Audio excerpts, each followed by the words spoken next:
আচ্ছা, কল্পনা করুন আপনার প্রচণ্ড মাথা ব্যথা এবং আপনি ডাক্তারের কাছে গেলে ডাক্তার আপনাকে একটা দামি ওষুধ দিয়ে বলল এটা খেলে আপনি 10 মিনিটের মধ্যে সুস্থ হয়ে যাবেন এবং ওষুধটি খাবার পরে আপনি সত্যি সত্যি সুস্থ হয়ে গেলেন। কিন্তু পরে জানতে পারলেন যে আসলে এটা কোনো ওষুধই ছিল না, এটা ছিল একটা চিনির বড়ি। চিকিৎসা বিজ্ঞানের ভাষায় একে বলা হয় প্লেসবো ইফেক্ট। কিন্তু প্রশ্ন হলো, কোনো ওষুধ ছাড়াই আপনার শরীর কিভাবে সুস্থ হয়ে গেল? তো আজকে আমরা জানবো মানুষের মনের এই অদ্ভুত ক্ষমতার রহস্য। 1944 সালে দ্বিতীয় বিশ্বযুদ্ধের সময় যখন মারফিন নামক ব্যথানাশক ওষুধ শেষ হয়ে গিয়েছিল, তখন ডাক্তার হেনরি বিচার তার আহত সৈনিকদেরকে শুধুমাত্র স্যালাইন পানি ইঞ্জেকশন দিচ্ছিলেন। কিন্তু অবাক করার মতো ব্যাপার হলো, এই স্যালাইন পানিতেই অধিকাংশ সৈনিকের ব্যথা কমে গিয়েছিল, কারণ তারা ভেবেছিল তাদেরকে কোনো শক্তিশালী মেডিসিন দেওয়া হচ্ছে।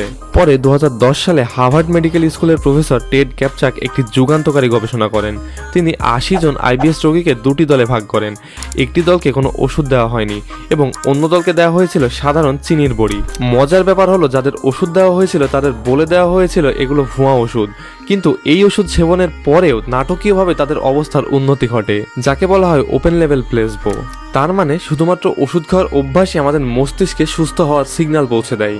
বাস্তবিক অর্থে আমরা যখন ভাবি যে আমরা সুস্থ হচ্ছি, তখন আমাদের মস্তিষ্ক এন্ডরফিন নামক হরমোন রিলিজ করে, যা প্রাকৃতিকভাবে পেইনকিলার হিসেবে কাজ করে। আসলে প্লেসবো কোনো জাদু নয়, এটি আমাদের শরীরের রোগ প্রতিরোধ ক্ষমতার একটি অ্যাডভান্স সিস্টেম মাত্র। তা আপনার কাছে কি এই প্লেসবো ইফেক্টের ঘটনাটি অবিশ্বাস্য মনে হচ্ছে? কমেন্টে জানিয়ে দিতে পারেন।